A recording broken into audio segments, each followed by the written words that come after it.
Good evening to all of you. चलो आज के क्लास में हम लोग बायो का थर्ड चैप्टर, बायो का जो फर्स्ट चैप्टर था cell the structural unit of life, उसके बारे में पढ़ेंगे। और आज इस चैप्टर का थर्ड लेक्चर है और इस लेक्चर में हम पूरे कंप्लीट करने वाले हैं इस चैप्टर को। आवाज़ें सबको आ रही होगी। चलो हम आगे डिस्कस करना शुरू करते हैं।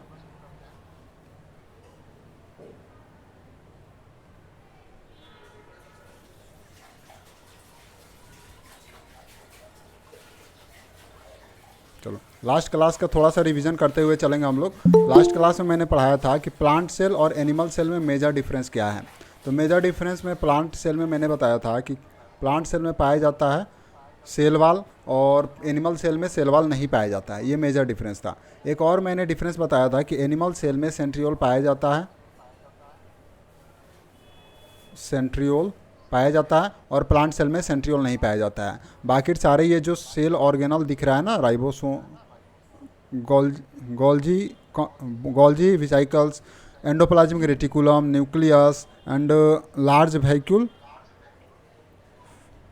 और फिर क्लोरोप्लास्ट बताया था, ड्रग, माइटोकॉन्ड्रिया, साइटोप्लाज्म, ये सारे एनिमल सेल और प्लांट सेल दोनों सेल में पाए जाते हैं।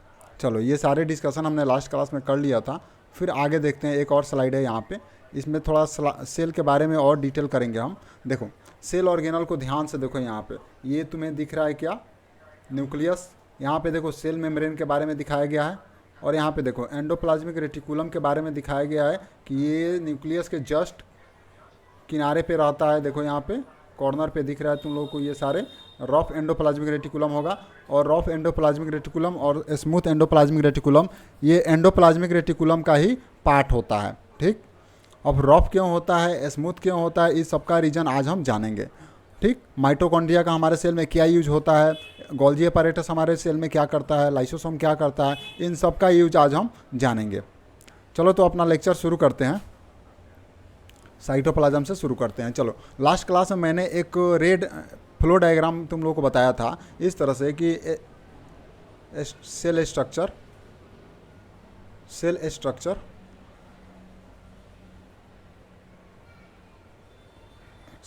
मैंने बताया था कि सेल स्ट्रक्चर को मैंने 3 पार्ट में डिवाइड किया था। एक पार्ट में मैंने रखा था प्लाज्मा मेम्ब्रेन को, सेकेंड पार्ट में मैंने रखा था साइटोप्लाज्म को,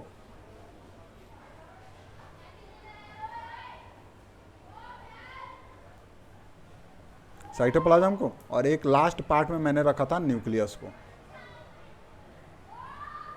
तो देखो यहाँ पे मैंने प्लाज्मा मेम्ब्रेन डिस्कशन हो गया है, न्यूक्लियस डिस्कशन हो गया है और साइटोप्लाज्म के बारे में हमें पढ़ना है। तो चलो साइटोप्लाज्म से हम शुरू करते हैं कि साइटोप्लाज्म में क्या है, साइटोप्लाज्म हमारे सेल में क्या क्या करता है, इसका क्या फंक्शन है और साइटोप्लाज्म किससे बना होता है, ये सारी चीज़ें हम पढ़ेंगे।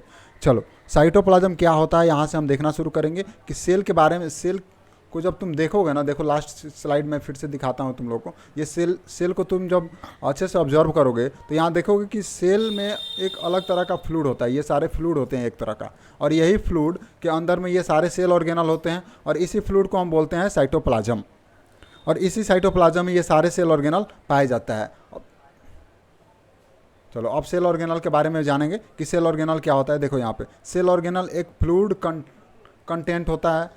किसके अंदर होता है, तो ये प्लाज्मा मेम्ब्रेन के अंदर पाए जाने वाला एक फ्लूइड कंटेंट होता है। ये करता क्या है, तो देखो cell contain many specialised cell organelle. इसमें क्या क्या होता है, बहुत सारे सेल ऑर्गेनल होता है जैसे कि मैंने अभी बताया तुम लोगों को। एंड ईच ऑफ दीज, सारे ऑर्गेनल के पास अपना स्पेशल फंक्शन होता है। देखो यहाँ पे स्पेसिफिक फंक्शन होता है ये सारे सेल के लिए। मैंने अभी बताया ना कि माइटोकॉन्ड्रिया, गोल्जी कम्प्लेक्स या गोल्जी अपैरेटस उसी को बोलते हैं। फिर मैंने बताया कि राइबोसोम, फिर मैंने बताया एंडोप्लाज्मिक रेटिकुलम, लाइसोसोम, वेहिक्यूल्स, ये सारे जो भी सेल ऑर्गेनल हैं इन सब का स्पेसिफिक फंक्शन है और इन सारे फंक्शन के बारे में हम आज के क्लास में डिस्कशन करने वाले हैं। चलो आगे हम चलते हैं नेक्स्ट स्लाइड पे। साइटोप्लाज्म के फंक्शन की बात हम करेंगे। साइटोप्लाज्म में कि क्या क्या फंक्शन है। ओके, देखो क्या क्या फंक्शन है। साइटोप्लाज्म क्या करता है, ये हेल्प करता है किसमें, तो एक्सचेंज ऑफ मटेरियल को एक्सचेंज करने में। ये कौन सा मटेरियल है, ये सेल के अंदर में जो पाया जाता है वही सारे मटेरियल हैं। तो सेल ऑर्गेनल के बीच में ये जो मटेरियल का एक्सचेंज होता है वो किसके थ्रू होता है, तो ये साइटोप्लाज्म के थ्रू होता है। चलो, it acts as a store of vital chemical, जैसे कि अमीनो एसिड हो गया, ग्लूकोज हो गया, विटामिन्स हो गया और आयरन हो गया। ये सारे केमिकल्स का ये क्या करता है, स्टोर करता है। कौन? साइटोप्लाज्म। साइटोप्लाज्म ये सारे केमिकल्स को स्टोर करता है। देखो यहाँ पे ये जो अमीनो एसिड है ना, ये अमीनो एसिड से बनता है प्रोटीन, अमीनो एसिड से प्रोटीन बनता है। ग्लूकोज तुम लोग जानते हो, ग्लूकोज से बनता है कार्बोहाइड्रेट, पता है तुम लोगों को।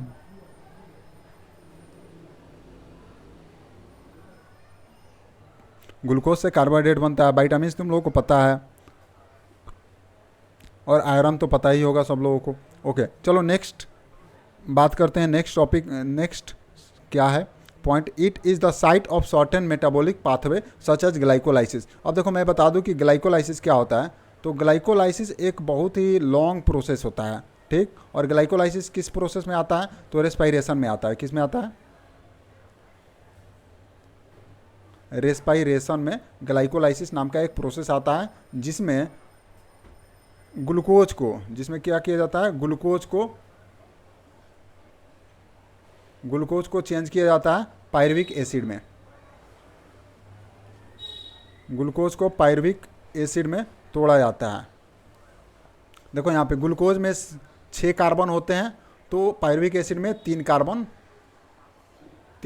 होते हैं। इसलिए हम समझते हैं कि एक ग्लूकोज के मॉलिक्यूल से पायरुविक एसिड का 2 मॉलिक्यूल बनेगा। चलो, ये स्लाइड काफ़ी अच्छे से समझ में आ गया। चलो अब नेक्स्ट स्लाइड पे हम चलते हैं। नेक्स्ट स्लाइड पर देखो क्या दिखाया गया है। ये नेक्स्ट स्लाइड पर दिखाया गया है, यहाँ पे न्यूक्लियस दिख रहा है तुमको, ये सारे न्यूक्लियस है, ये न्यूक्लियस है, ठीक। और न्यूक्लियस के अंदर में तुम्हें न्यूक्लियर इनवेलप दिख रहा है। उसके बाद देखो यहाँ पे राइबोसोम दिख रहा है, और राइबोसोम कहाँ पे पाया जाता है, यहाँ पे देखो राइबोसोम यहाँ पाया जाता है। ये जो भी रफ दिखता होगा ना कहीं कहीं पे उठा हुआ, देखो यहाँ पे डॉटेड जो भी दिख रहा है, ये सारे क्या है, ये सारे राइबोसोम है, ठीक है। यहाँ पे देखते हैं कि चलो यहाँ देखो, यहाँ पे स्मूथ चीज़ें दिख रही हैं तुमको, ये देखो स्मूथ चीज़ें दिख रही हैं, ठीक। और यहाँ पे कुछ रफ सा दिख रहा है। अब देखो ये सारे क्या है, ये सब एंडोप्लाज्मिक रेटिकुलम है, ये एंडोप्लाज्मिक रेटिकुलम है। ये रफ एंडोप्लाज्मिक रेटिकुलम है और ये स्मूथ एंडोप्लाज्मिक रेटिकुलम है। जैसा कि पहले डिस्कस हो चुका है कि एंडोप्लाज्मिक रेटिकुलम का 2 पार्ट होता है, रफ एंडोप्लाज्मिक रेटिकुलम और smooth endoplasmic reticulum. Rough endoplasmic reticulum को रफ इसलिए बोलते हैं क्योंकि इसके सरफेस पे ये राइबोसोम नाम का एक नॉन मेम्ब्रेनस ऑर्गेनल पाया जाता है, ठीक। नॉन मेम्ब्रेनस कहने का मीनिंग हुआ कि इसमें ये जो राइबोसोम है ना, इसमें किसी भी तरह का मेम्ब्रेन नहीं होता है, ठीक। और ये राइबोसोम के बारे में मैं बता दूं कि राइबोसोम, हालांकि आगे तो पढ़ना है, फिर भी थोड़ा सा बता देते हैं। राइबोसोम क्या करता है, तो राइबोसोम प्रोटीन बनाने का काम करता है। क्या करता है? प्रोटीन बनाने का काम करता है। चलो, ये राइबोसोम हो गया। और स्मूथ एंडोप्लाज्मिक रेटिकुलम को स्मूथ एंडोप्लाज्मिक रेटिकुलम इसलिए बोलते हैं क्योंकि इसके सरफेस पर किसी भी तरह का राइबोसोम नहीं पाया जाता है, और इसका सरफेस काफ़ी स्मूथ होता है, काफ़ी स्मूथ होता है, इसलिए इसको स्मूथ एंडोप्लाज्मिक रेटिकुलम बोल दिए। और ये क्या बोल दिए, ये रफ सरफेस होता है, इसलिए इसको रफ एंडोप्लाज्मिक रेटिकुलम बोल दिए। हो गया। चलो अब नेक्स्ट स्लाइड पे हम एंडोप्लाज्मिक रेटिकुलम के बारे में ही पढ़ेंगे, क्योंकि जो फिगर हमने दिखाया वो एंडोप्लाज्मिक रेटिकुलम का ही फिगर था। चलो एंडोप्लाज्मिक रेटिकुलम के बारे में हम पढ़ेंगे कि एंडोप्लाज्मिक रेटिकुलम क्या होता है। तो ये फॉर्म करता है, क्या फॉर्म करता है, एक नेटवर्क सिस्टम फॉर्म करता है। अब देखो इस नेटवर्क सिस्टम में क्या क्या होता है, तो ये एंडोप्लाज्मिक रेटिकुलम एक नेटवर्क सिस्टम जो फॉर्म करता है वह एक लार्ज नेटवर्क होता है। किसका नेटवर्क होता है, तो मेम्ब्रेन बाउंड ट्यूब्स या सीट्स का होता है। देखो यहाँ पे मैं अभी बताऊँगा कि ट्यूब और सीट क्या होते हैं। चलो, और यहाँ पे देखो it looks like long tubules और राउंड और ऑब्लॉन्ग बैग लाइक स्ट्रक्चर देखने को मिलेगा। अभी फिगर फिर से मैं दिखाऊंगा तुम लोगों को, तो ये स्लाइड काफ़ी क्लियर हो जाएगी। उसके बाद जो एंडोप्लाज्मिक रेटिकुलम है उसका मेम्ब्रेन वह सिमिलर होता है। उसका मेम्ब्रेन क्या होता है, सिमिलर होता है स्ट्रक्चर में। किसके स्ट्रक्चर के सिमिलर होता है, तो प्लाज्मा मेम्ब्रेन के स्ट्रक्चर के सिमिलर होता है। प्लाज्मा मेम्ब्रेन के बारे में मैंने डिस्कस कर दिया था तुम लोगों को। तो प्लाज्मा मेम्ब्रेन के जो भी कंटेंट होता है ना, जो भी प्लाज्मा मेम्ब्रेन बना होता है जिस केमिकल कंपाउंड से, वो सारे केमिकल कंपाउंड हमारे एंडोप्लाज्मिक रेटिकुलम में भी पाया जाता है। एंडोप्लाज्मिक रेटिकुलम का जो मेम्ब्रेन होता है उसमें भी पाया जाता है। इसलिए यहाँ पे लिखा गया endoplasmic membrane is similar in structure to the plasma membrane. Plasma membrane के स्ट्रक्चर के बिल्कुल सिमिलर होता है, ठीक है। It is also made up of, ये भी बना होता है किससे, लिपिड से और प्रोटीन से। प्लाज्मा मेम्ब्रेन के बारे में भी हम डिस्कस किए थे, तो हमने देखा था कि प्लाज्मा मेम्ब्रेन भी लिपिड और प्रोटीन का बना होता है। वैसे ही एंडोप्लाज्मिक रेटिकुलम जो होता है ना, उसका मेम्ब्रेन, एंडोप्लाज्मिक रेटिकुलम मेम्ब्रेन जो होता है ना, वो भी लिपिड और प्रोटीन का ही बना होता है। चलो, मैं आशा करता हूँ कि तुम लोगों को एंडोप्लाज्मिक रेटिकुलम काफ़ी अच्छे से समझ में आया। अब हम एंडोप्लाज्मिक रेटिकुलम के बारे में कुछ और ज़्यादा पढ़ेंगे। देखो, एंडोप्लाज्मिक रेटिकुलम का 2 टाइप होता है, पहले ही डिस्कस कर चुके हैं, क्या रफ एंडोप्लाज्मिक रेटिकुलम और smooth endoplasmic reticulum. Rough endoplasmic reticulum का मीनिंग क्या होता है? रफ एंडोप्लाज्मिक रेटिकुलम का मतलब ही मैंने समझा दिया है कि इसके सरफेस पे, ये रफ एंडोप्लाज्मिक रेटिकुलम हो गया, तो ये रफ एंडोप्लाज्मिक रेटिकुलम हो गया, तो इसके सरफेस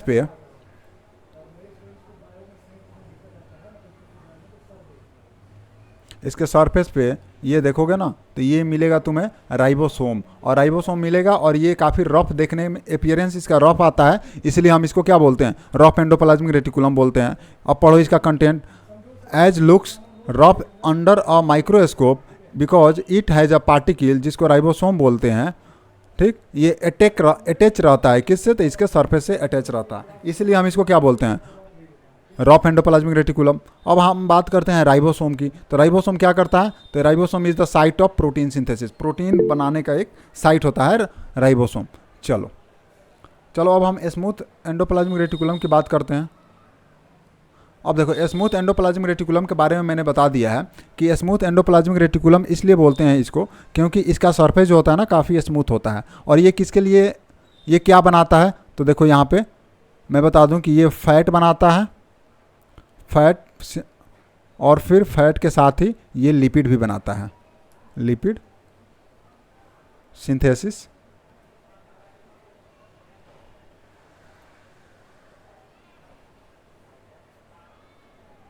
देखो यहाँ पे मैंने लिख दिया कि स्मूथ एंडोप्लाज्मिक रेटिकुलम फैट और लिपिड सिंथेसिस के लिए रिस्पॉन्सिबल होता है। चलो, आगे के स्लाइड में हम और अच्छे से पढ़ेंगे। देखो, आगे के स्लाइड में कुछ नोट्स करके दिया गया है, इससे ऑब्जेक्टिव क्वेश्चन या 1 नंबर का क्वेश्चन बन सकता है। ये देखो क्या टॉपिक लिखा है कि मेम्ब्रेन बायोजेनेसिस क्या होता है। देखो, मेम्ब्रेन बायोजेनेसिस क्या होता है। मेम्ब्रेन बायोजेनेसिस के बारे में बात करेंगे तो ये जो प्रोटीन और लिपिड जो होता है ना, ये हेल्प करता है, किस में हेल्प करता है, तो सेल मेम्ब्रेन के बनाने में। लिपिड और जो प्रोटीन होता है ना, और यही लिपिड प्रोटीन कहाँ बना, रफ एंडोप्लाज्मिक रेटिकुलम पे। लिपिड कहाँ बना, स्मूथ एंडोप्लाज्मिक रेटिकुलम पे। तो यही प्रोटीन और लिपिड सेल मेम्ब्रेन को बनाने में हेल्प करते हैं, और इसी प्रोसेस को क्या बोलते हैं, मेम्ब्रेन बायोजेनेसिस। ये 1 नंबर के क्वेश्चन में काफ़ी इंपॉर्टेंट है, तुम लोग इसको इंपॉर्टेंट लगा लो, ये नेक्स्ट एग्जाम में तुम्हारा आ सकता है। चलो आगे देखो, ये जो प्रोटीन होता है ना, और ये जो लिपिड होता है, इसका मेन फंक्शन क्या होता है, तो ये एज ए एंजाइम भी काम कर सकता है और एज ए हार्मोन भी काम कर सकता है, ठीक। एंजाइम और हार्मोन काम कर सकता है, एंजाइम के रूप में भी और हार्मोन के रूप में भी काम कर सकता है। थोड़ा सा एंजाइम और हार्मोन के बारे में मैं बता दूं तुम लोगों को। तो देखो, हम लोग खाना खाते हैं, तो खाना को पचाने के लिए जो केमिकल होता है ना, उसी को बोलते हैं एंजाइम। और हार्मोन क्या होता है, जैसे कि हमारा ग्रोथ होता है, हम पहले छोटे थे फिर अभी बड़े हो गए हैं, तो ये सारे जो एक्टिविटी हमारे अंदर जो चेंजेस होते हैं थ्रू आउट लाइफ, जो भी चेंजेस होते हैं ना हमारे लाइफ में, वो सारी चेंजेस किसके वजह से होता है, हार्मोन की वजह से होता है। बातें आ गई समझ में। चलो, अब देखो यहाँ पे एक और नोट्स दिया गया है कि in the liver cell of the group of animals called vertebrates. अच्छा, तो यहाँ पे वर्टिब्रेट्स की बात कही गई है। वर्टिब्रेट्स में क्या होती है, तो ये जो ACR होता है ना वर्टिब्रेट्स में, ACR का मतलब हुआ कि स्मूथ एंडोप्लाज्मिक रेटिकुलम, ये काफ़ी क्रूशियल रोल प्ले करता है किसमें, तो डिटॉक्सिफिकेशन। यहाँ देखो, डिटॉक्सिफाइंग मैनी पॉइजन्स, तो इसी को बोलते हैं कि डिटॉक्सिफिकेशन में काफ़ी हेल्प करता है। कौन, ACR। यहाँ देखो, ACR play a crucial role in the detoxifying many poisonous and drugs. बहुत सारे पॉइजनस मटेरियल हमारे बॉडी में भी बनता है, जो कि हमारे बॉडी के लिए काफ़ी डिटॉक्सी होते हैं, ठीक, काफ़ी पॉइजनस होता है। तो उन सबको हटाने के लिए,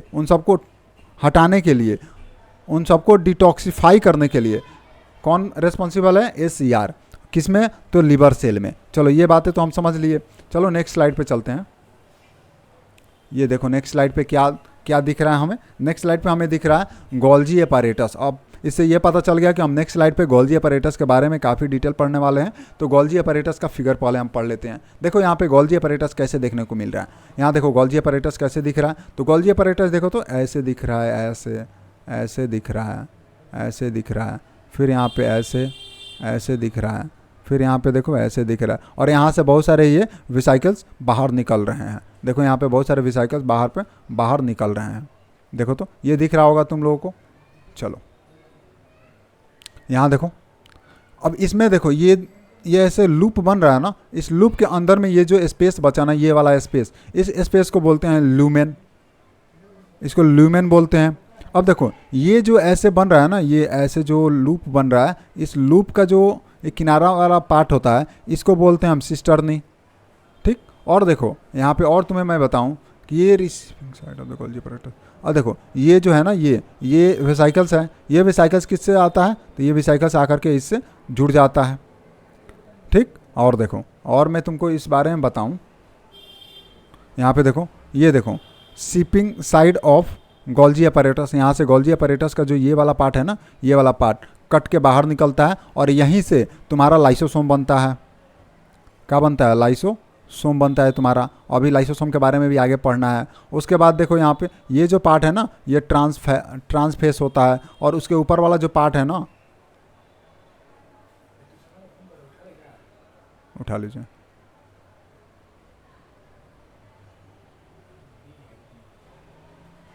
ये सिस फेज होता है और ये ट्रांसफेज होता है। और चलो यहाँ पे और इसके बारे में हम पढ़ेंगे। अब देखो गोल्जी अपैरेटस के बारे में हम पढ़ेंगे। गोल्जी अपैरेटस के बारे में देखो, यहाँ से जो गोल्जी अपैरेटस होता है ना, वह system of membrane bound vesicles इसमें होता है, और system of membrane bound vesicles होता है। और देखो यहाँ पे गोल्जी अपैरेटस को system of membrane bound vesicles इसलिए बोला गया है क्योंकि गोल्जी अपैरेटस का ये जो तुम फिगर देखे ना,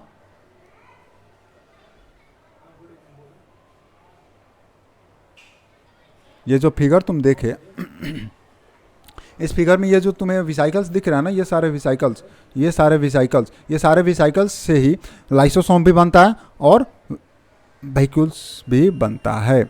इसलिए हम गोल्जी अपैरेटस को सिस्टम ऑफ मेम्ब्रेन बाउंड बोलेंगे, विसाइकल्स बोलेंगे। चलो ये अरेंज होते हैं अप्रॉक्सीमेटली पैरेलल, ये सारे पैरेलल होते हैं एक दूसरे के, और स्टॉक रहते हैं जिसको सिस्टर्नी बोलते हैं। मैंने बता दिया सिस्टर्नी किसे बोलते हैं। उसके बाद आगे देखो, ये जो मेम्ब्रेन होते हैं ना, ये ऑफन कनेक्टेड होते हैं किससे, तो मेम्ब्रेन ऑफ द ईआर के मेम्ब्रेन से ये कनेक्टेड होते हैं, और कॉन्स्टिट्यूट करते हैं, क्या क्या कॉन्स्टिट्यूट करते हैं, another portion of a complex cellular membrane system. जो कॉम्प्लेक्स सेलुलर मेम्ब्रेन सिस्टम है ना, जो प्लाज्मा मेम्ब्रेन का सिस्टम है, उससे और एंडोप्लाज्मिक रेटिकुलम के मेम्ब्रेन से ये गोल्जी अपैरेटस ये कनेक्टेड रहते हैं।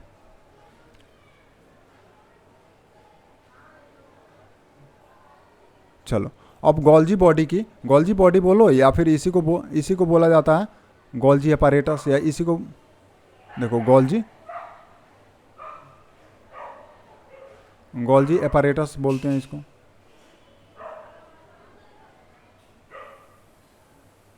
गोल्जी अपैरेटस बोलते हैं। तो देखो अब गोल्जी बॉडी या गोल्जी अपैरेटस के फंक्शन के बारे में बात करेंगे। गोल्जी अपैरेटस क्या करता है, देखो यहाँ पे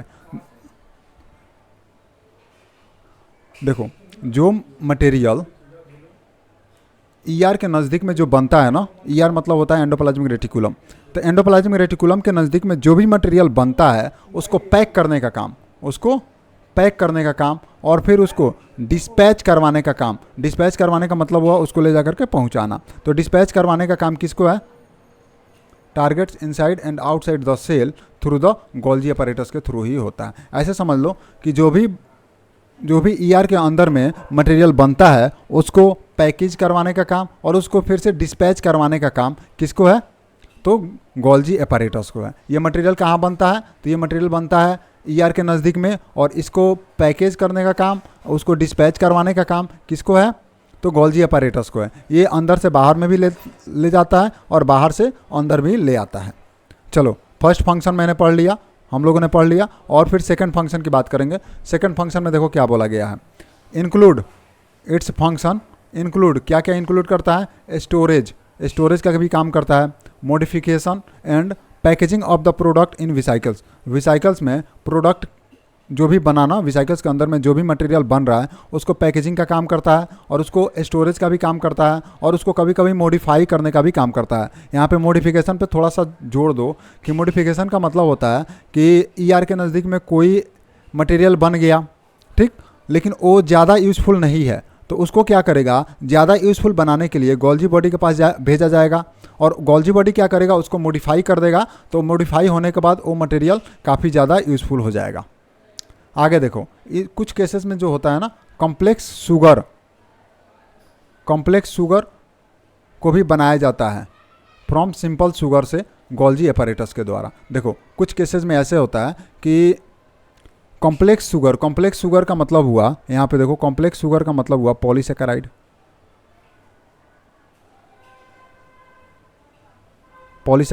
तो पॉलीसेकेराइड एक कॉम्प्लेक्स शुगर है और ये इसको किससे बनाया जाता है, तो सिंपल शुगर से बनाया जाता है, जैसे ग्लूकोज से बनाया जाता है, ठीक। और देखो ये सारे पॉइंट समझ में आ गए होंगे। चलो नेक्स्ट स्लाइड पे देखते हैं। यहाँ पे देखो क्या दिया गया, the Golgi apparatus is also involve in the formation of lysosome. मैंने बता रखा है कि गोल्जी अपैरेटस से ही लाइसोसोम बनता है। चलो अब लाइसोसोम के बारे में हम पढ़ेंगे। देखो लाइसोसोम का फिगर आ गया हमारे पास। देखो लाइसोसोम ऐसे ही होता है, ये जो दिख रहा है ना यही लाइसोसोम है। इसमें क्या क्या है थोड़ा ध्यान से देखो। इसके अंदर का जो ये पार्ट है ना, ये मैट्रिक्स, इसको मैट्रिक्स बोलते हैं। देखो यहाँ पे इसको मैट्रिक्स बोलते हैं। मैट्रिक्स का मतलब ही होता है कि इसके मिडिल वाला पार्ट। मैट्रिक्स का मतलब क्या होता है, मिडिल वाला पार्ट, जो भी मिड में पाया जाता है ना उसको मिड मैट्रिक्स बोलते हैं। चलो यहाँ पे देखो ग्लाइकोसाइलेटेड का मतलब हुआ कि ये सब ग्लाइकोसाइड का बना हुआ है, ठीक। ये ग्लाइकोसाइलेटेड का मतलब हुआ कि ग्लाइकोसाइड का बना हुआ है। ये सारे ग्लाइकोसाइड मतलब एक ग्लूकोज का ही फॉर्म है ये भी। ये देखो ये सारे मेम्ब्रेन है, ये जो भी तुम्हें दिख रहा है ना चारों तरफ, ये सारे मेम्ब्रेन है, ठीक। और इसके बाद ये जो है ना, ये जो दिख रहा है तुम लोगों को, ये सब देखो यहाँ पे जो मैं ग्रीन कलर से दिखाने की कोशिश कर रहा हूँ, यहाँ पे इसको बोलते हैं लिपिड लेयर, इसको लिपिड लेयर बोलते हैं। और देखो इसमें, इसके अंदर में, ये काफ़ी इंपॉर्टेंट है लाइसोसोम में। अगर कोई चीज़ ज़्यादा इंपॉर्टेंट है तो यही है। ये जो दिख रहा है ना तुम्हें, ये फिर से ये देखो, ये जो भी दिख रहा है ना तुम्हें, ये सब क्या है, हाइड्रोलाइटिक एंजाइम है। यही हाइड्रोलाइटिक एंजाइम के वजह से ही हम लाइसोसोम के बारे में पढ़ते हैं। ये हाइड्रोलाइटिक एंजाइम होते क्या है, तो ये हाइड्रोलाइटिक एंजाइम बोला जाता है कि काफ़ी स्ट्रॉन्ग एंजाइम होते हैं और ये इतने स्ट्रॉन्ग एंजाइम होते हैं कि ये इवन पूरे सेल को डाइजेस्ट करने का पावर रखते हैं। इसलिए हम लाइसोसोम को ज़्यादा इंपॉर्टेंट दे करके पढ़ते हैं, ठीक। और इस हाइड्रोलाइटिक एंजाइम के बारे में भी पढ़ना है। हाइड्रोलाइटिक एंजाइम क्या है, तो ये एक टाइप ऑफ एंजाइम होते हैं। यहाँ पे मैं लिख दूँ, टाइप ऑफ एंजाइम होते हैं which can digest whole cell।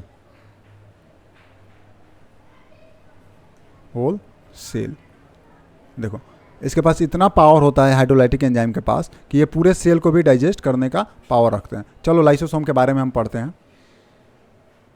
Lysosome के बारे में चलो पढ़ना शुरू करते हैं।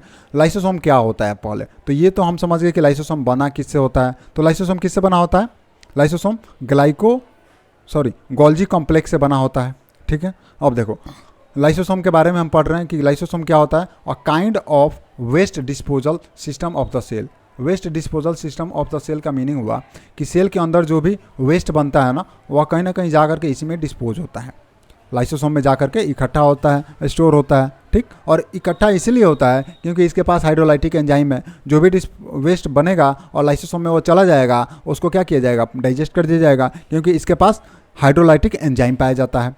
ओके, नेक्स्ट पॉइंट देखो क्या दिया गया, it helps to keep the cell clean by digesting any foreign material as well as worn out cell organelles.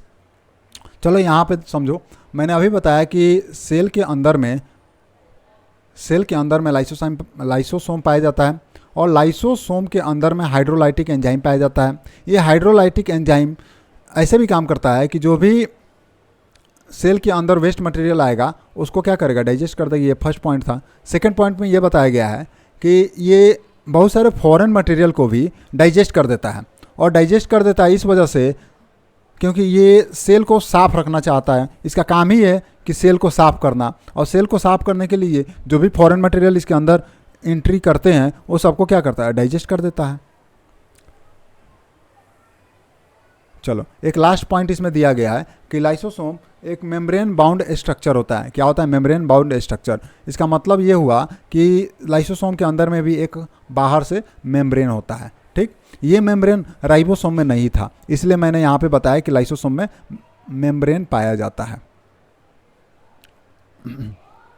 चलो, whose sac are filled with the digestive enzyme. अभी मैंने बताया ना कि जो लाइसोसोम होता है उसके अंदर में बहुत सारे डाइजेस्टिव एंजाइम पाए जाते हैं, और इसी डाइजेस्टिव एंजाइम को क्या बोला जाएगा, हाइड्रोलाइटिक एंजाइम।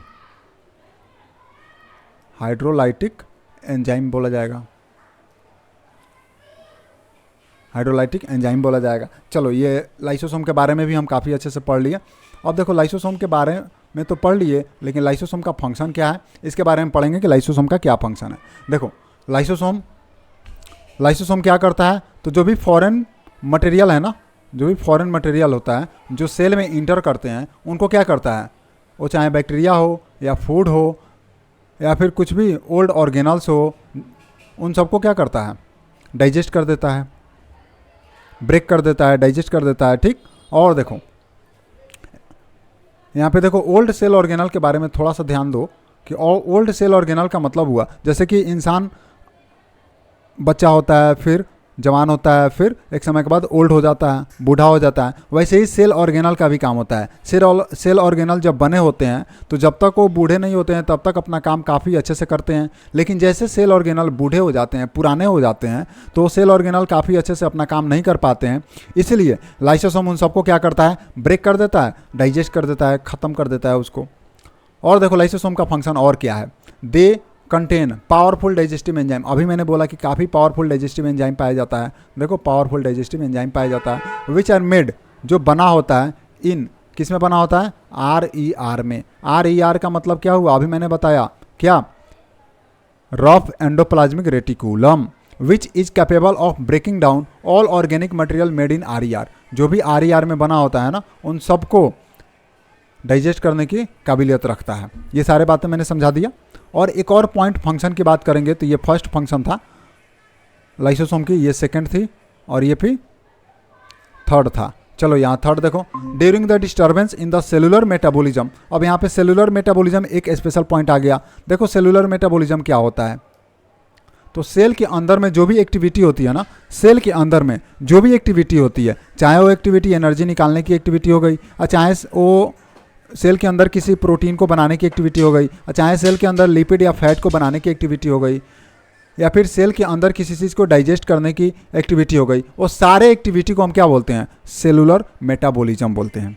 ठीक, तो देखो, during the disturbance in cellular metabolism, cellular metabolism में किसी भी तरह का डिस्टर्बेंस होता है, जैसे कि when the cell gets damaged, cell damaged हो जाए तो लाइसोसोम क्या करता है, लाइसोसोम में बर्स्ट, उसको बर्स्ट कर सकता है।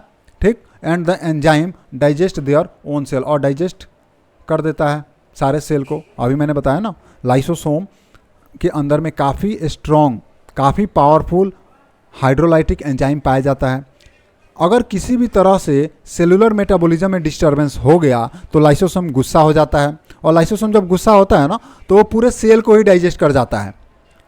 अब समझो कि उसको गुस्सा आएगा तो वो पूरे सेल को खा जाएगा, पूरे सेल को पचा देगा, ख़त्म कर देगा सेल को। इसलिए लाइसोसोम को क्या बोला जाता है, suicidal bag of the cell. इसलिए लाइसोसोम को क्या बोला जाता है, suicidal bag of the cell बोला जाता है। क्या बोलते हैं, suicidal bag of the cell बोलते हैं। ये बातें समझ में आ गई होगी सबको। चलो अब नेक्स्ट स्लाइड पे हम चलते हैं। चलो यहाँ पे देखो, ये फिगर देखने से क्या लगता है, ये फिगर है तुम्हारा माइटोकॉन्ड्रिया का। अब माइटोकॉन्ड्रिया का फिगर है तो इससे ये पता तो चल रहा है कि अगले जो स्लाइड आने वाला है वहाँ पे माइटोकॉन्ड्रिया आने वाला है। चलो माइटोकॉन्ड्रिया का फिगर है। देखो माइटोकॉन्ड्रिया के अंदर में क्या क्या पाया जाता है। देखो माइटोकॉन्ड्रिया के पास अपना डीएनए होता है। माइटोकॉन्ड्रिया के पास क्या होता है, अपना डीएनए होता है। देखो माइटोकॉन्ड्रिया के पास अपना डीएनए होता है, डीएनए होता है अपना। माइटोकॉन्ड्रिया के पास राइबोसोम भी होता है, क्योंकि माइटोकॉन्ड्रिया को भी अपना प्रोटीन बनाने की ज़रूरत होती है। अब माइटोकॉन्ड्रिया में मैट्रिक्स, देखो मैट्रिक्स कोई स्पेशल ऑर्गेनल नहीं है। मैट्रिक्स क्या होता है, एक बीच का स्पेस होता है। यहाँ पे देखो तो ये बीच का स्पेस बन गया, इसी बीच के स्पेस को बोल दिए मैट्रिक्स। और देखो यहाँ पे आउटर मेम्ब्रेन, यहाँ पे देखो माइटोकॉन्ड्रिया डबल मेम्ब्रेन होता है। माइटोकॉन्ड्रिया क्या होता है, डबल मेम्ब्रेन स्ट्रक्चर होता है, डबल मेम्ब्रेन।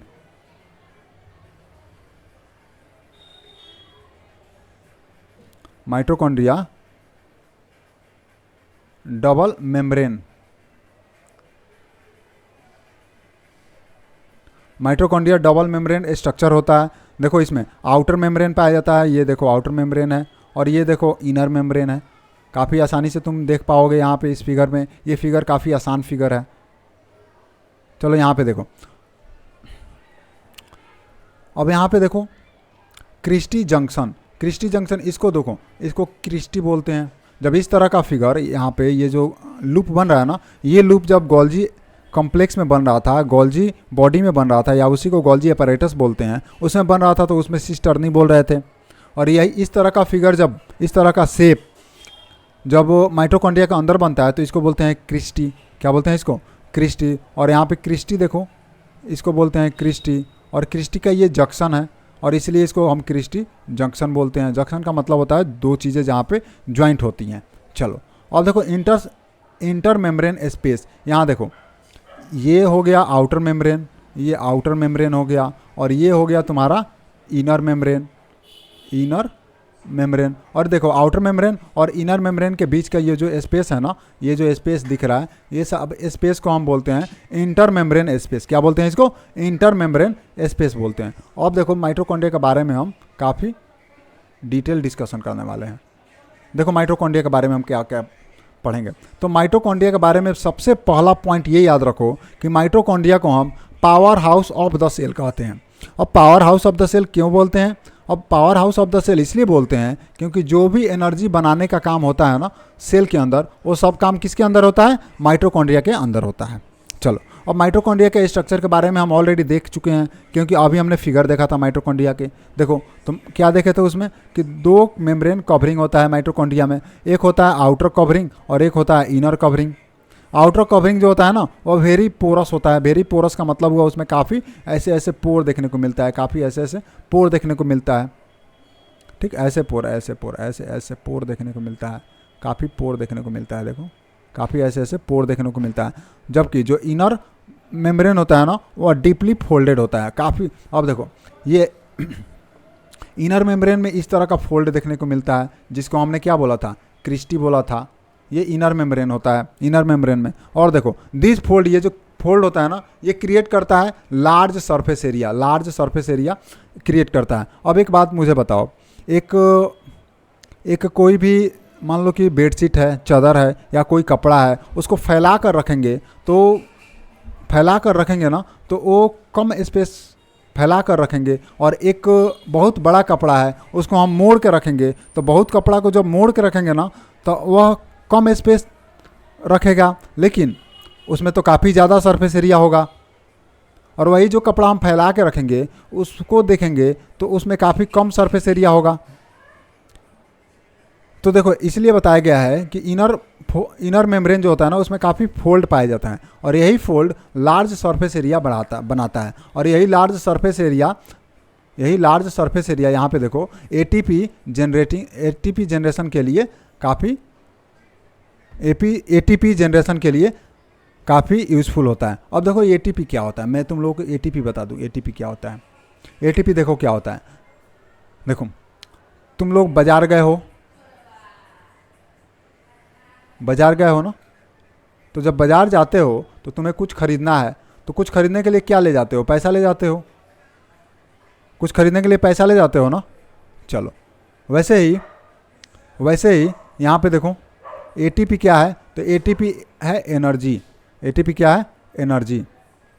जो भी सेल के अंदर एनर्जी बनता है वह किसके फॉर्म में बनता है, एटीपी के फॉर्म में बनता है। और यही एटीपी का यूज सेल को जब एनर्जी की ज़रूरत होती है वह एटीपी को यूज़ कर लेता है और वहाँ से एनर्जी मिल जाती है।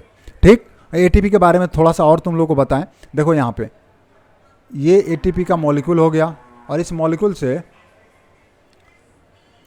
3P जुड़ा रहता है यहाँ पे देखो। अब एटीपी का फुल फॉर्म क्या होता है? Adenosine triphosphate. एटीपी का फुल फॉर्म मैं लिख दूँ यहाँ पे तुम लोगों को। एटीपी का फुल फॉर्म होता है adenosine triphosphate. Adenosine triphosphate, triphosphate. ATP का फुल फॉर्म क्या होता है? Adenosine triphosphate. एडिनोसाइन ट्राइफॉस्फेट होता है। देखो यहाँ पे एडिनोसाइन ट्राइफॉस्फेट हो गया। अब ट्राइफॉस्फेट का मतलब हुआ कि एटीपी में ये क्या होगा?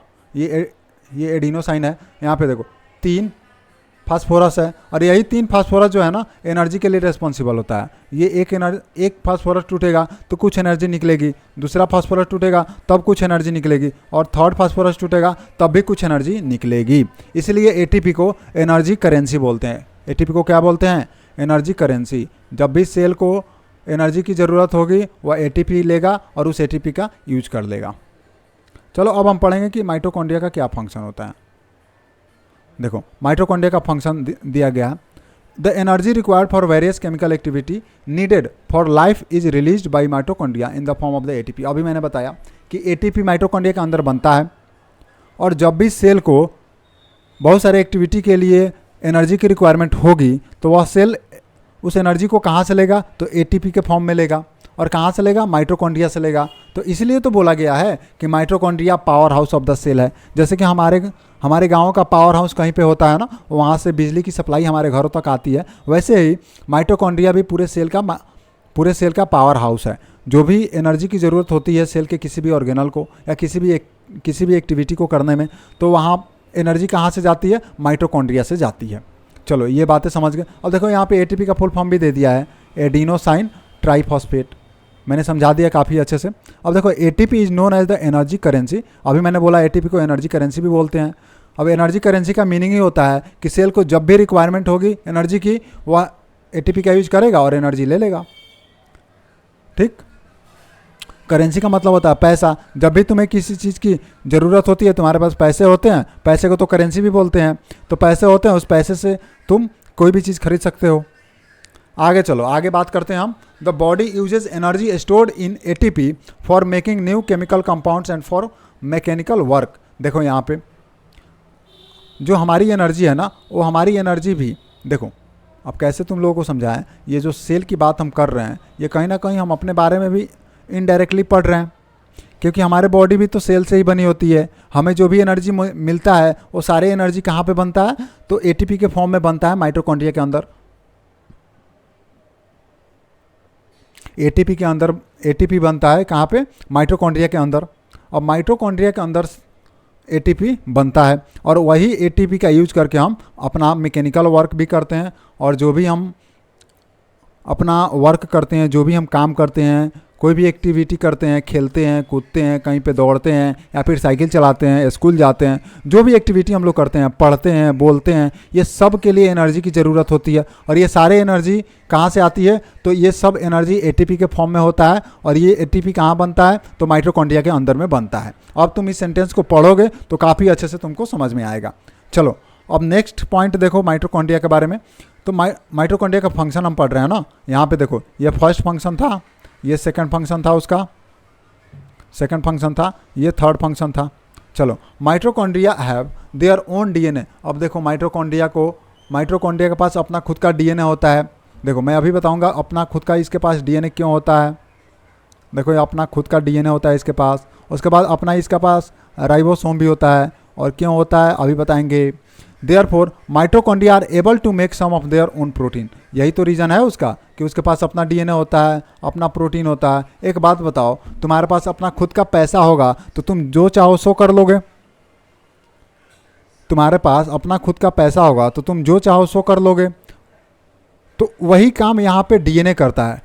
डीएनए के बारे में कल ही पढ़े थे कि डीएनए क्या होता है। डीएनए के पास वो सारी इन्फॉर्मेशन होती है कि सेल के अंदर में कैसा प्रोटीन बनाना है, सेल के अंदर में कौन सा एक्टिविटी करवाना है। ये सब इन्फॉर्मेशन किसके पास होता है? डीएनए के पास होता है।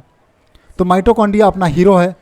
तो माइटोकॉन्ड्रिया बोलता है कि मैं किसी पे डिपेंड होना नहीं चाहता, मेरा अपना पैसा होना चाहिए। तो माइटोकॉन्ड्रिया के पास जब अपना पैसा होना चाहिए ये सोच रहा है, इसलिए इसको अपना डीएनए है। और अपना डीएनए इसलिए ये अपने लाइफ के बारे में, अपने एक्टिविटी के बारे में, अपने जो भी प्रोसेस करना है, ये सब प्रोसेस के बारे में माइटोकॉन्ड्रिया खुद पे डिपेंडेंट है, क्योंकि इसके पास अपना खुद का डीएनए है। और देखो ये डीएनए डिसाइड करता है कि तुमको कब डिवाइड करना है, तुमको कब एक्टिविटी, कौन सी एक्टिविटी कब करनी है। और उसके साथ ही माइटोकॉन्ड्रिया के पास अपना राइबोसोम है। राइबोसोम क्या करेगा कि उसको प्रोटीन बनाने में काफ़ी हेल्प करेगा। अब mitochondria are able to make some of their own protein. अभी मैंने बताया कि डीएनए के बारे में कि जो भी एक्टिविटी माइटोकॉन्ड्रिया को लेनी होगी, जो भी डिसीजन लेना होगा वो अपने डीएनए के बेसिस पे वो ले लेगा। और राइबोसोम तो प्रोटीन बनाने के लिए तो है ही। तो ये सारे सेंटेंस मैंने काफ़ी अच्छे से एक्सप्लेन कर दिया, तुमको समझ में आ गया होगा। चलो अब हम क्या पढ़ने वाले हैं। अब देखो ये क्लोरोप्लास्ट आ रहा है। तो क्लोरोप्लास्ट क्या होता है मैं बता दूं। क्लोरोप्लास्ट क्या होता है, तो chloroplast a type of plastid होता है। क्या होता है? टाइप ऑफ प्लास्टिड होता है। देखो यहाँ पे टाइप ऑफ प्लास्टिड होता है। देखो तुम लोगों को प्लास्टिड के बारे में पढ़ाने वाले हैं। देखो टाइप ऑफ प्लास्टिड होता है। तो देखो टाइप ऑफ प्लास्टिड में एक क्लोरोप्लास्ट होता है जो यहाँ पे लिखा गया है, एक क्रोमोप्लास्ट होता है, क्रोमोप्लास्ट होता है, एक होता है ल्यूकोप्लास्ट, ल्यूकोप्लास्ट होता है। थोड़ी सी डिस्कशन इस सब के बारे में करेंगे। और क्लोरोप्लास्ट को भी यहाँ पे लिख देते हैं। चलो क्लोरोप्लास्ट होता है, क्लोरोप्लास्ट होता है। चलो यहाँ पे देखो क्रोमोप्लास्ट, क्लोरोप्लास्ट और ल्यूकोप्लास्ट। देखो मैं बताऊंगा कि प्लांट के अंदर में जो भी ग्रीन होता है ना, ग्रीन कलर जो भी तुम देखते हो उसके पास क्लोरोप्लास्ट होता है। और प्लांट के अंदर में अदर देन ग्रीन, कोई भी ग्रीन के अलावा जो कलर तुम देखते हो, चाहे वो कलर रेड होता है, चाहे वो कलर पर्पल कलर का होता है, और भी क्या, हाँ चाहे वो कलर येलो होता है, येलो होता है। तो देखो ये सारे कलर जो जब दिखेंगे ना तो तुम समझ जाना कि उसमें क्रोमोप्लास्ट पाया जाएगा। और देखो ल्यूकोप्लास्ट के पास नो कलर, ल्यूकोप्लास्ट का कोई कलर ही नहीं होता है, नो कलर। मैं अभी तुम लोगों को बताऊं कि देखो जब तुम पोटैटो देखोगे ना तो पोटैटो का अपना कोई भी कलर नहीं होता है, इसलिए पोटैटो में बोला जाता है ल्यूकोप्लास्ट पाया जाता है। आ गया समझ में? देखो क्योंकि तुम पोटैटो को काफ़ी इनिशियल स्टेज में देखोगे ना तो इनिशियल स्टेज में पोटैटो भी ग्रीन ही होता है। इनिशियल पोटैटो जब देखोगे ना, इनिशियल पोटैटो को जब देखोगे ना तो वो ग्रीन होता है। ठीक, अब ग्रीन होता है और ग्रीन के बाद कलर ही गायब हो जाता है, कलर गायब हो जाता है।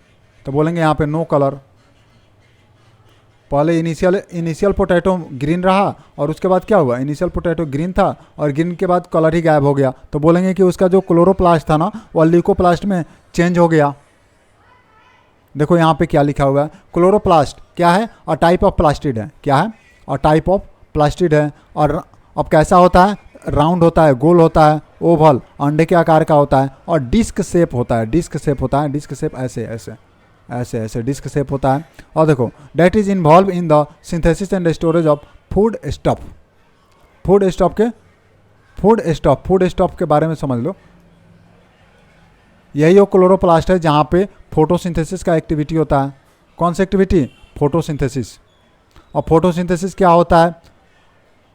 तो फोटोसिंथेसिस वो एक वैसा प्रोसेस है जिसमें पेड़ पौधे अपना भोजन बनाते हैं। ठीक, पेड़ पौधे जो भी प्लांट्स होते हैं ना, प्लांट्स जिस प्रोसेस के द्वारा अपना फूड बनाते हैं उसी को बोलते हैं फोटोसिंथेसिस। और ये फोटोसिंथेसिस का प्रोसेस कहाँ पे होता है?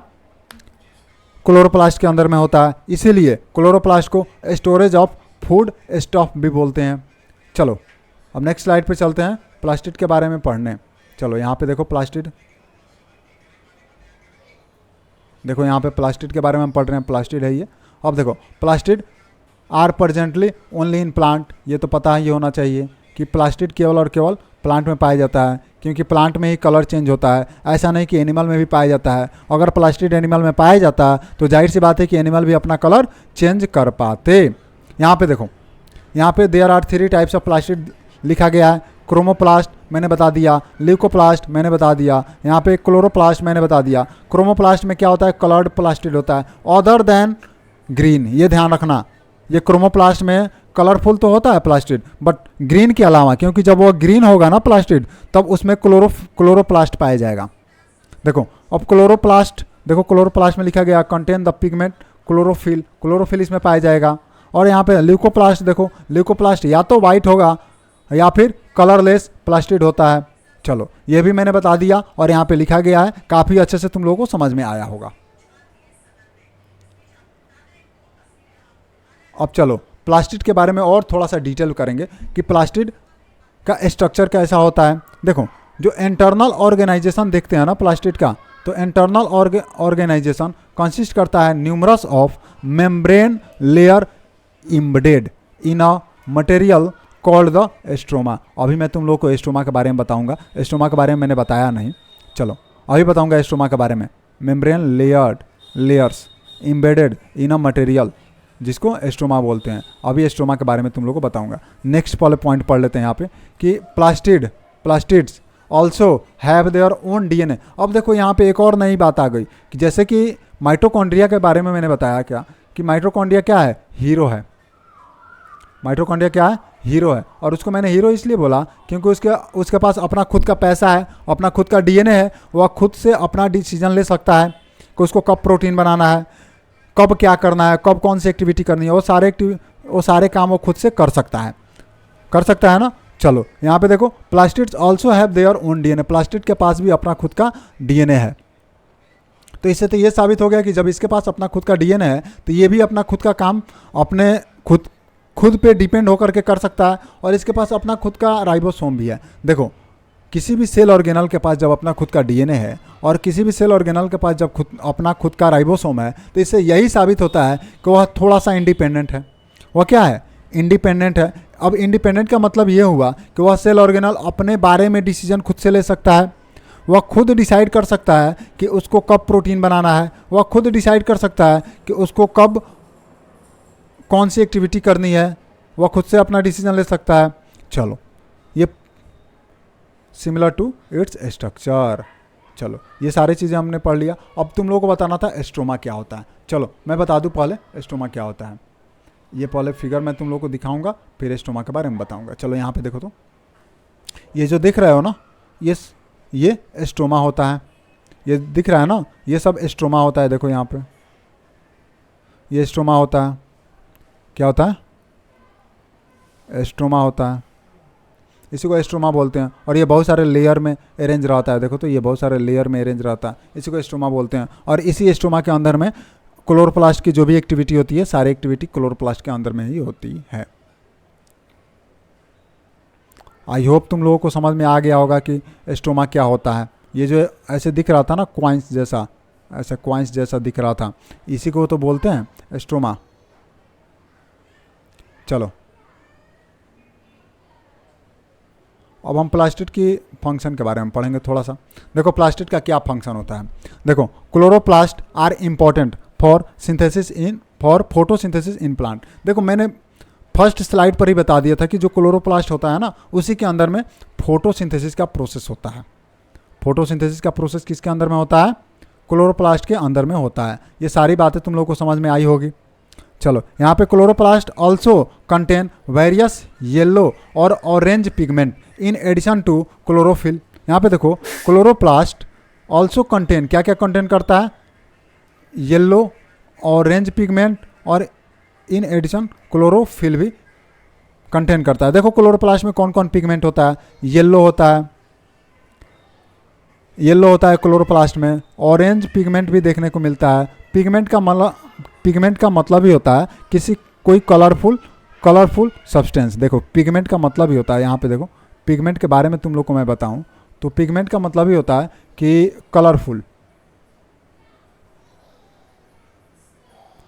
होता है। ठीक, पिगमेंट का मतलब मीनिंग ही होता है कलरफुल। अब देखो ऑरेंज पिगमेंट पाया जाएगा तो ऑरेंज कलर देगा, येलो पिगमेंट पाया जाएगा तो येलो कलर देगा, क्लोरोफिल पाया जाएगा तो वह ग्रीन पिगमेंट देगा, इस तरह से।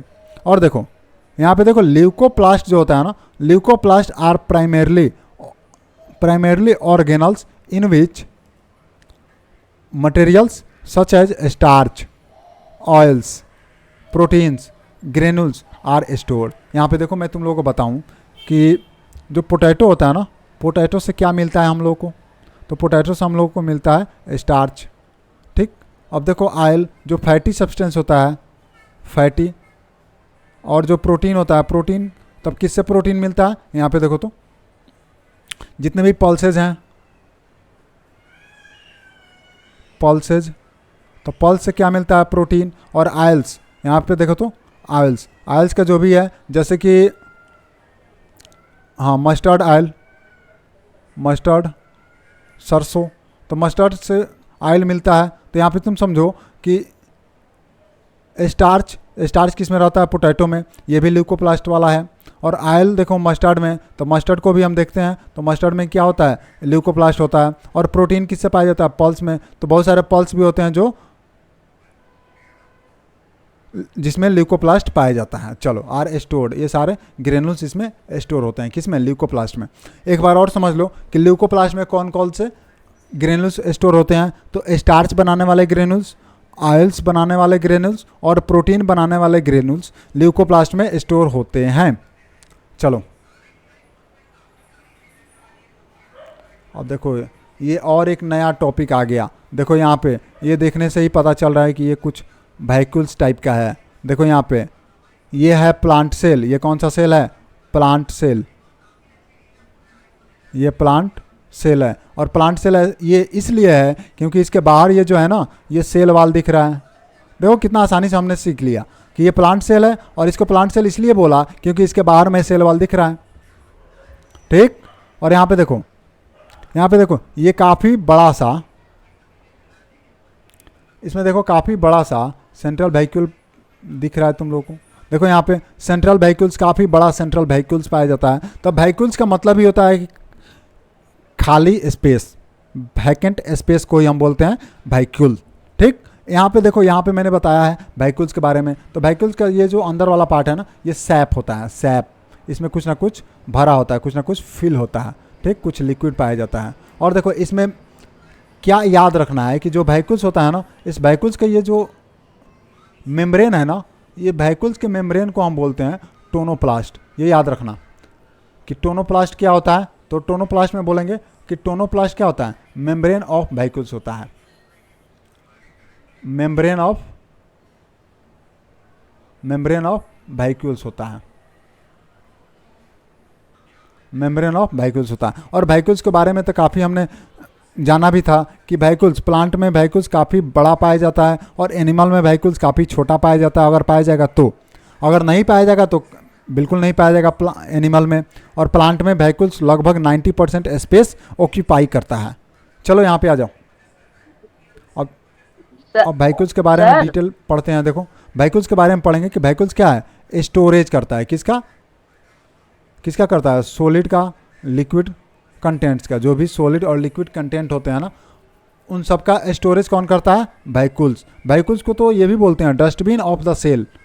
वैक्यूल्स को क्या बोलते हैं? डस्टबिन ऑफ द सेल भी बोलते हैं, क्योंकि सेल के अंदर जो भी वेस्ट मटेरियल होता है ना, जिनका फर्दर हम यूज़ नहीं कर सकते हैं, फर्दर सेल यूज़ नहीं कर सकता है, वो सारे स्टोर होते हैं कहाँ पे जाकर के? वैक्यूल्स के अंदर में जाकर के स्टोर होते हैं। और देखो नेक्स्ट पॉइंट क्या है कि they are a small sized in. देखो ये तो बात हो गई है पहले ही कि एनिमल में काफ़ी स्मॉल साइज पाया जाता है, लेकिन प्लांट सेल के पास काफ़ी वेरी लार्ज वैक्यूल्स में काफ़ी वेरी लार्ज वैक्यूल्स पाया जाता है। मैंने बताया भी था कि ये प्लांट सेल के अंदर काफ़ी बड़ा पाया जाएगा और एनिमल सेल के अंदर काफ़ी छोटा पाया जाएगा।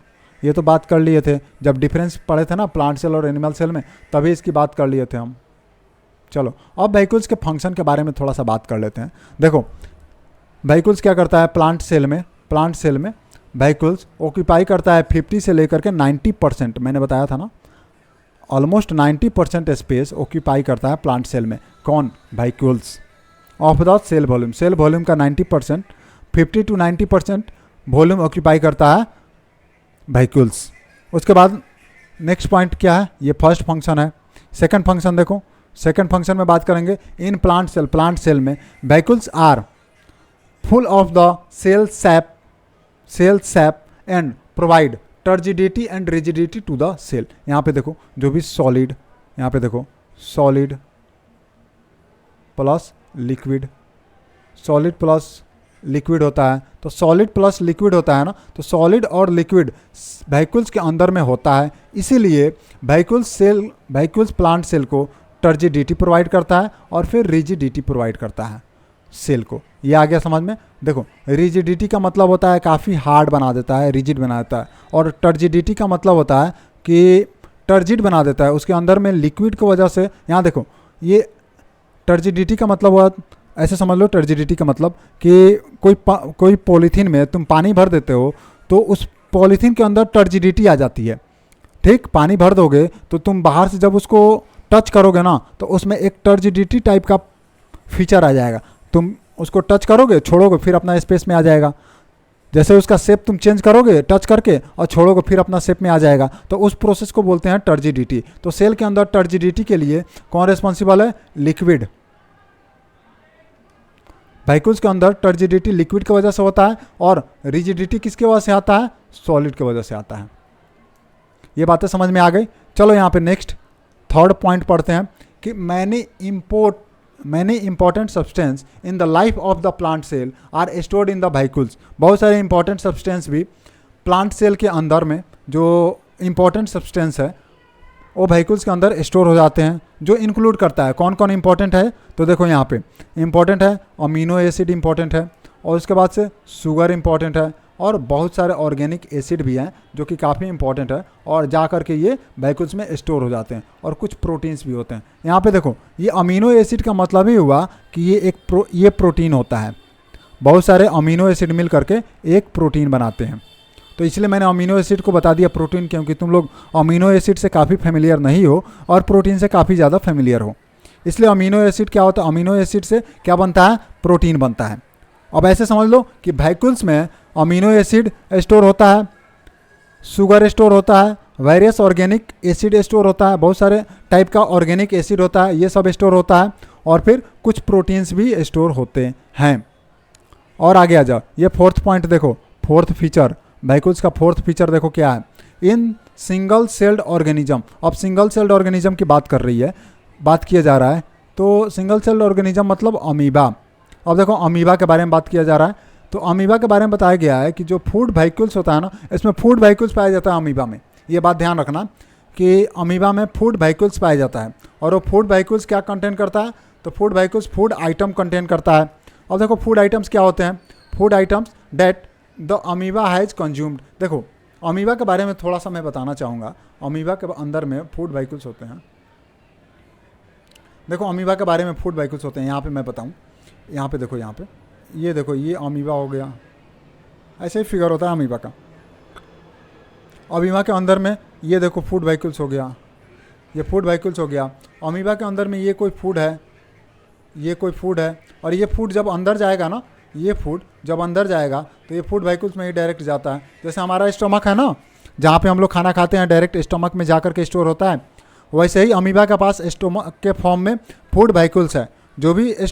जो भी अमीबा फूड लेता है ना, वो फूड जा कर के कहाँ पे स्टोर होता है?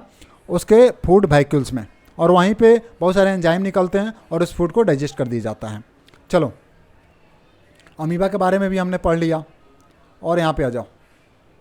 इन सम यूनिसेलुलर ऑर्गेनिज्म। अब कुछ यूनिसेलुलर ऑर्गेनिज्म में क्या होता है? एक स्पेशलाइज्ड व्हीकल्स भी पाया जाता है, एक स्पेशलाइज्ड व्हीकल्स भी पाया जाता है, जो काफ़ी इंपॉर्टेंट रोल प्ले करता है। किस काम में जी? तो एक्सपेलिंग द एक्सेस वाटर। जो सेल के अंदर में एक्सेस वाटर हो गया, उसको एक्सपेल करने के लिए, बाहर निकालने के लिए, और कुछ मटेरियल को भी बॉडी से बाहर निकालने के लिए। बातें आ गई समझ में कि यूनिसेलुलर ऑर्गेनिज्म में कुछ स्पेशलाइज्ड व्हीकल्स भी पाए जाते हैं, जो काफ़ी इंपॉर्टेंट रोल प्ले करते हैं। किस काम के लिए इंपॉर्टेंट रोल प्ले करते हैं? तो सेल के अंदर में जो भी वेस्ट मटेरियल बना उसको, और जो एक्सेस वाटर है उसको सेल से बाहर हटाने के लिए। चलो ये हमारा तो काफ़ी आसानी से ये कंप्लीट हो गया, और मुझे आशा है कि तुम लोगों को काफ़ी इंटरेस्टेड लगा होगा हर एक पॉइंट। ठीक, हर एक पॉइंट काफ़ी इंटरेस्टेड लगा होगा, और कोई भी ऐसा पॉइंट नहीं है जिसको मैंने काफ़ी अच्छे से एक्सप्लेन नहीं किया। सारे पॉइंट को काफ़ी अच्छे से एक्सप्लेन मैंने किया।